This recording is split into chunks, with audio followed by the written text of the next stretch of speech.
Hello दोस्तों, नमस्कार। मैं डॉक्टर मनीष सर अपने चैनल में आपका स्वागत करता हूं। आइए दोस्तों, देखते हैं कक्षा 12 भौतिक विज्ञान का अध्याय 4 गतिमान, आवेश और चुंबकत्व के बारे में। पिछले वीडियो में हमने इसके इंट्रोडक्शन, भूमिका के बारे में बता दिया गया है। आइए अब हम लोग समझते हैं चुंबकीय बल के बारे में। मैग्नेटिक फोर्स क्या होता है, इसको समझते हैं। तो सबसे पहले चुंबकीय बल जानने से पहले हम लोग जो है स्रोत और क्षेत्र की चर्चा करते हैं। ठीक है, चुंबकीय स्रोत क्या है और फिर बल क्या है, इसकी चर्चा करेंगे। किसी चुंबकीय क्षेत्र बी, ठीक है, कोई चुंबकीय क्षेत्र को समझने से पहले हम लोग विद्युत क्षेत्र के बारे में थोड़ी सी चर्चा करते हैं, जो आप अध्याय 1 में पढ़े हैं। किसी चुंबकीय क्षेत्र बी की अभिधारणा को प्रस्तावित करने से पहले हम संक्षेप में शॉर्ट में यह दोहराएंगे कि हमने अध्याय 1 के अंतर्गत विद्युत क्षेत्र, इलेक्ट्रिक फील्ड, वेक्टर ई के विषय में क्या सीखा है। ठीक है, विद्युत क्षेत्र के बारे में आपने क्या सीखा है, इसके बारे में हम लोग थोड़ा सा रिवीजन करेंगे। ठीक है, उसमें आप पढ़े हैं कि हमने यह देखा कि दो आवेशों के बीच अन्योन्य क्रिया पर, अगर कहीं पर दो आवेशों हैं तो उनमें अन्योन्य क्रिया होगी, उनमें बल लगेगा। ठीक है, दो आवेशों के बीच अन्योन्य क्रिया पर दो चरणों में विचार किया जा सकता है। दो आवेशों के बीच अन्योन्य क्रिया पर, उनके बीच में जो क्रिया हो रही है उसके बारे में, लेकिन क्या हो रही है वो अन्योन्य है। ठीक है, दो आवेशों के बीच अन्योन्य क्रिया पर दो चरणों में विचार किया जा सकता है, एक बल के रूप में और एक विद्युत क्षेत्र के रूप में। आवेश कैपिटल क्यू जो कि विद्युत क्षेत्र का स्रोत है, एक आवेश है कैपिटल क्यू जो क्या है, विद्युत क्षेत्र का स्रोत है। एक विद्युत क्षेत्र ई उत्पन्न करता है। आवेश कैपिटल क्यू जो है यह विद्युत क्षेत्र का स्रोत है और इससे एक विद्युत क्षेत्र वेक्टर ई उत्पन्न हो रहा है। आवेश कैपिटल क्यू एक विद्युत क्षेत्र ई उत्पन्न करता है। अब इस विद्युत क्षेत्र का मान क्या होगा? आवेश कैपिटल क्यू के द्वारा उत्पन्न किए गए विद्युत क्षेत्र का मान क्या होगा? ठीक है, तो आप सूत्र पढ़े हैं, किसी भी आवेश के द्वारा उत्पन्न विद्युत क्षेत्र का मान, आर दूरी पर उत्पन्न विद्युत क्षेत्र का मान क्या होता है? ई बराबर, आप सूत्र क्या पढ़े हैं विद्युत क्षेत्र का मान? ई बराबर वेक्टर ई बराबर, ठीक है, 1/4 पाई एप्सिलॉन नॉट, ठीक है, क्यू बटा आर स्क्वायर, क्यू बटा R square, unit vector R. ठीक है, यह सूत्र आपको बताया गया है।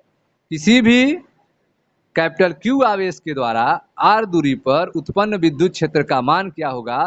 तो ई बराबर, वेक्टर ई बराबर, ठीक है, 1 9 करके क्यू कर रहे हैं, क्यू बटे 4 pi R square, 4 pi epsilon naught into R square और यूनिट वेक्टर आर। यहां पर जो यूनिट वेक्टर आर है वह क्या है? यह आर के अनुदिश एकांक सदिश है। दूरी आर के अनुदिश क्या है? एकांक सदिश है। यहां यूनिट वेक्टर आर के अनुदिश एकांक सदिश है तथा क्षेत्र ई एक सदिश क्षेत्र है। वेक्टर ई जो है यहाँ पे विद्युत क्षेत्र, वह भी एक सदिश क्षेत्र है। ठीक है, यह विद्युत क्षेत्र का सदिश रूप है, सदिश सूत्र है। वेक्टर ई बराबर क्यू बटे 4 pi epsilon naught into R square into unit vector R, जहां पे यूनिट वेक्टर आर के अनुदिश एकांक सदिश है और क्षेत्र वेक्टर ई एक सदिश क्षेत्र है।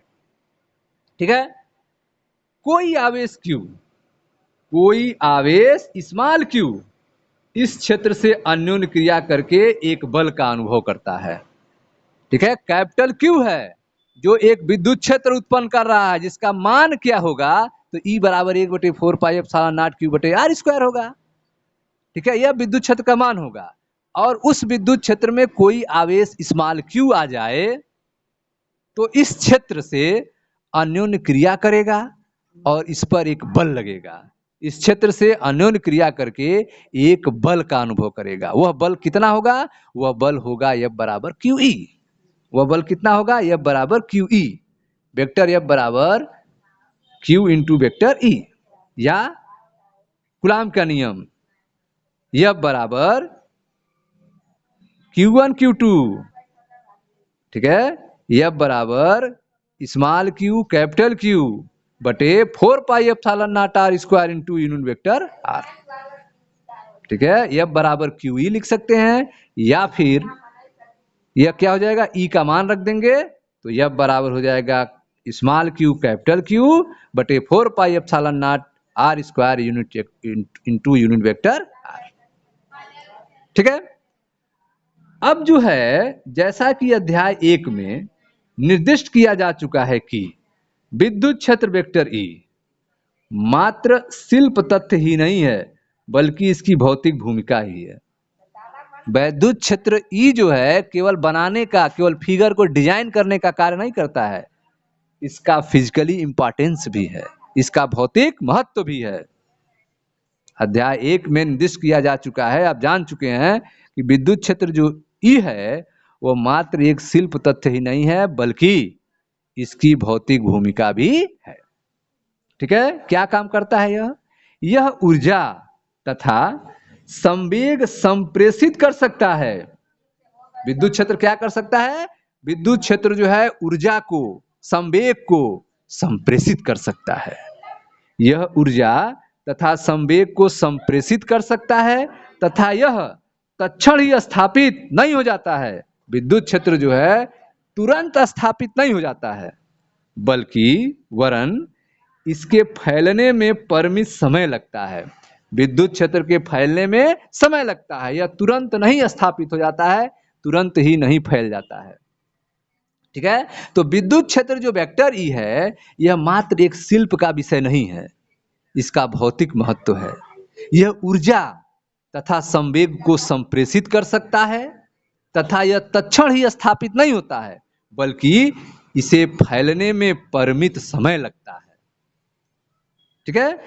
क्षेत्र की अभिधारणा को, क्षेत्र के कंसेप्ट को फैराडे द्वारा विशेष महत्व दिया गया, ठीक है। क्षेत्र की अभिधारणा को फैराडे द्वारा विशेष महत्व दिया गया तथा मैक्सवेल ने विद्युत तथा चुंबकत्व को एकीकृत करने में इस अभिधारणा को समावेशित किया, ठीक है। क्षेत्र की अभिधारणा को फैराडे द्वारा विशेष इंपॉर्टेंस दिया गया, विशेष महत्व दिया गया, और मैक्सवेल ने विद्युत और चुंबक को एकीकृत करने में, विद्युत और चुंबकत्व को जब वे एकीकृत करके एक नियम बना रहे थे उस समय विद्युत क्षेत्र की अभिधारणा को उसमें समावेशित किया। दिक् स्थान में, स्पेस में प्रत्येक बिंदु पर निर्भर होने के साथ साथ यह समय के साथ भी परिवर्तित हो सकता है। विद्युत क्षेत्र जो है वह स्पेस में प्रत्येक बिंदु पर निर्भर होने के साथ साथ यह समय के साथ भी परिवर्तित हो सकता है, ठीक है। अर्थात यह समय का फलन होता है। विद्युत क्षेत्र क्या होता है, समय का फलन होता है। इस अध्याय में हम अपनी चर्चा में यह मानेंगे समय के साथ क्षेत्र में परिवर्तन नहीं होता है, ठीक है। इस अध्याय में जो भी बातें आप पढ़ेंगे उसमें समय की चर्चा नहीं होगी।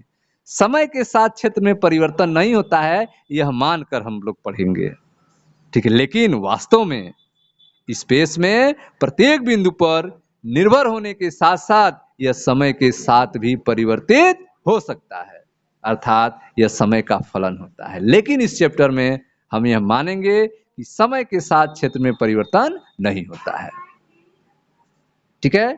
किसी विशेष बिंदु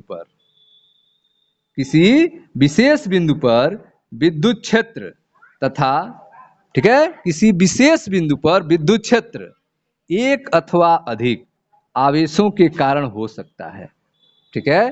किसी विशेष बिंदु पर विद्युत क्षेत्र जो है वह एक आवेश के कारण अथवा अधिक आवेश के कारण हो सकता है, और यदि एक से अधिक आवेश हैं तो उनके कारण उत्पन्न क्षेत्र सदिश रूप से संयोजित हो जाते हैं, ठीक है।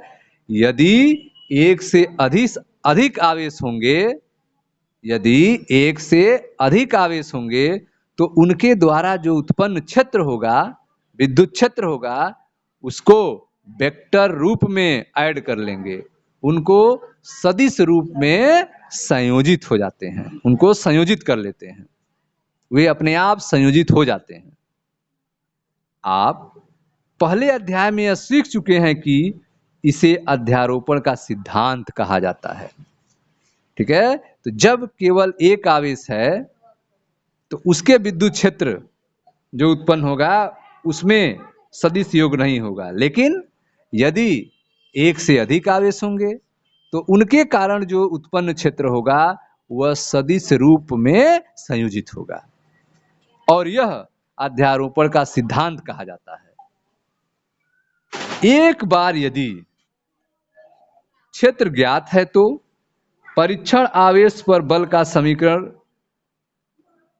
ठीक है, एक बार यदि क्षेत्र ज्ञात हो तो परीक्षण आवेश पर बल को समीकरण 4.2 द्वारा ज्ञात कर सकते हैं। अगर आपको क्षेत्र मालूम हो जाए, ई का मान मालूम हो जाए, तो एफ का मान निकाल लेंगे, एफ बराबर क्यू ई से। ठीक है, या फिर एफ बराबर कैपिटल क्यू स्मॉल क्यू बटे 4 pi epsilon naught into R square into unit vector R से। ठीक है, जिस प्रकार स्थिर आवेश विद्युत क्षेत्र उत्पन्न करते हैं, ठीक है, जिस प्रकार स्थिर आवेश विद्युत क्षेत्र उत्पन्न करते हैं, विद्युत धाराएं अथवा गतिमान आवेश चुंबकीय क्षेत्र उत्पन्न करते हैं। ठीक है, जिस प्रकार स्थिर आवेश विद्युत क्षेत्र उत्पन्न करते हैं, विद्युत धाराएं अथवा गतिमान आवेश विद्युत क्षेत्र के साथ साथ चुंबकीय क्षेत्र उत्पन्न करते हैं, जिसे वेक्टर बी द्वारा प्रदर्शित किया जाता है, और यह भी एक सदिश क्षेत्र है। चुंबकीय क्षेत्र को वेक्टर बी के द्वारा प्रदर्शित किया जाता है, और यह भी एक सदिश राशि है, यह भी एक सदिश क्षेत्र है। तो आप देख रहे हैं कि अगर आवेश स्थिर है, आवेश क्या है, स्थिर है, तो वह विद्युत क्षेत्र उत्पन्न करेगा, इलेक्ट्रिक फील्ड उत्पन्न करेगा। और यदि आवेश गतिमान है तो आवेश गतिमान करेगा, इसका मतलब धारा फ्लो होगा, करंट बहेगा, करंट बहना, धारा बहना, इसका मतलब आवेश फ्लो कर रहा है। और यदि आवेश गतिमान है तो चुंबकीय क्षेत्र उत्पन्न करेगा। ठीक है, विद्युत धाराएं अथवा गतिमान आवेश विद्युत क्षेत्र के साथ साथ चुंबकीय क्षेत्र उत्पन्न करते हैं, और चुंबकीय क्षेत्र को बी आर द्वारा प्रदर्शित किया जाता है, और यह भी एक सदिश राशि है। ठीक है, इसके विद्युत क्षेत्र के समरूप बहुत से मूल गुण हैं। ठीक है, चुंबकीय क्षेत्र के विद्युत क्षेत्र के तरह बहुत से फंडामेंटल प्रॉपर्टी है, बहुत से मूल गुण है। जिस तरह विद्युत क्षेत्र का मूल गुण होता है, उसी तरह चुंबकीय क्षेत्र का भी मूल गुण है। इसे दिक् स्थान के, स्पेस के हर बिंदु पर परिभाषित किया जाता है, और साथ ही समय पर निर्भर कर सकता है। चुंबकीय क्षेत्र को स्पेस के हर बिंदु पर परिभाषित किया जा सकता है, और साथ ही समय पर निर्भर कर सकता है। प्रयोगों द्वारा यह पाया जाता है कि यह अध्यारोपण के सिद्धांत का पालन करता है। चुंबकीय क्षेत्र जो है अध्यारोपण के सिद्धांत का पालन करता है, प्रयोगों द्वारा यह पाया गया है। अध्यारोपण का सिद्धांत इस प्रकार है: बहुत से स्रोतों का चुंबकीय क्षेत्र प्रत्येक व्यक्तिगत स्रोत के चुंबकीय क्षेत्र का सदिश योग होता है। बहुत से स्रोतों का चुंबकीय क्षेत्र जो है वह प्रत्येक व्यक्तिगत स्रोत के चुंबकीय क्षेत्रों का सदिश योग होता है। इसे अध्यारोपण का चुंबकीय सिद्धांत कहते हैं। ठीक है, अध्यारोपण के चुंबकीय सिद्धांत इस प्रकार है कि बहुत से स्रोतों का चुंबकीय क्षेत्र, बहुत से स्रोतों का चुंबकीय क्षेत्र प्रत्येक व्यक्तिगत स्रोत के चुंबकीय क्षेत्रों का सदिश योग होता है। ठीक है स्टूडेंट्स, तो यह था आपका चुंबकीय क्षेत्र के बारे में थोड़ी सी सूचना। आप चुंबकीय बल के बारे में पढ़ रहे हैं, ठीक है। तो इससे पहले हमने चुंबकीय क्षेत्र के बारे में पढ़ाया। अब चुंबकीय बल का दूसरा पार्ट आता है चुंबकीय क्षेत्र और लारेंज बल के बारे में, चुंबकीय क्षेत्र और लारेंज बल के बारे में, ठीक है। तो इसको जानने से पहले हम लोग पहले लारेंज के बारे में जानते हैं। यह एक महान वैज्ञानिक थे लारेंज, इनके बारे में जान लेते हैं, जिनका पूरा नाम था हेड्रिक एटुन लारेंज, हेड्रिक एटुन लोरेंज, जिनका जन्म 1853 में हुआ था और मृत्यु 1928 में हुई थी। लारेंज डेनमार्क के सैद्धांतिक भौतिक वैज्ञानिक लीडेन में प्रोफेसर थे। लारेंज जो थे वह डेनमार्क के सैद्धांतिक भौतिक वैज्ञानिक थे और लीडेन में प्रोफेसर थे। अभी आपने ऑस्टेड के बारे में जाना था। ऑस्टेड जो है यह भी डेनमार्क के भौतिक वैज्ञानिक थे और रसायनज्ञ थे, और कहाँ के प्रोफेसर थे, ठीक है, कोपेनहेगन में प्रोफेसर थे, कोपेनहेगन में प्रोफेसर थे। जबकि जो लारेंज हैं वे लीडेन में प्रोफेसर थे, ठीक है, यह भी डेनमार्क के ही थे। लारेंज डेनमार्क के सैद्धांतिक भौतिक वैज्ञानिक लीडेन में प्रोफेसर थे। उन्होंने विद्युत चुंबकत्व तथा यांत्रिकी के संबंध में खोज किया। लारेंज ने विद्युत चुंबकत्व तथा यांत्रिकी के संबंध में खोज किया।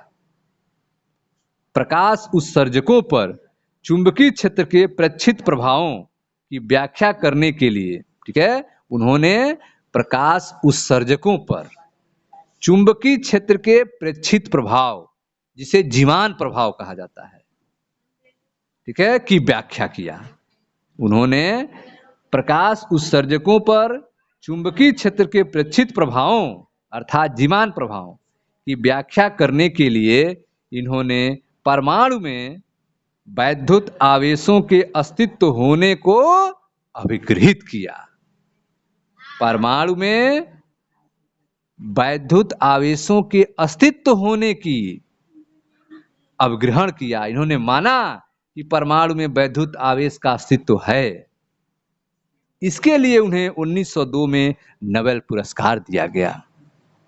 इन्होंने कुछ जटिल उलझन भरे गणितीय तर्कों के आधार पर कुछ रूपांतरण समीकरणों का एक समुच्चय व्युत्पन्न किया, जिसे उनके सम्मान में लारेंज रूपांतरण समीकरण कहा जाता है, ठीक है। तो इन्होंने कुछ जटिल उलझन भरे गणितीय तर्कों के आधार पर कुछ रूपांतरण समीकरणों का एक समुच्चय व्युत्पन्न किया, जिसे उनके सम्मान में लारेंज रूपांतरण समीकरण कहा जाता है। समीकरणों को व्युत्पन्न करते समय इन्हें इस तथ्य के बारे में ज्ञात नहीं था कि ये समीकरण काल तथा दिक् स्थान की नई अभिधारणा को अवलंबित हैं, ठीक है। जब वह समीकरण उत्पन्न कर रहे थे तो उनको यह ज्ञात नहीं था, यह जो समीकरण है यह टाइम, काल तथा स्पेस, दिक् स्थान, एक नए कंसेप्ट पर अवलंबित है, एक नए कंसेप्ट पर आधारित है, ठीक है स्टूडेंट्स। तो यह था हेड्रिक एटुन लारेंज के बारे में। मिलते हैं नेक्स्ट वीडियो में, जहां पर हम लोग चुंबकीय क्षेत्र और लारेंज बल के बारे में पढ़ा जाएगा। Thank you.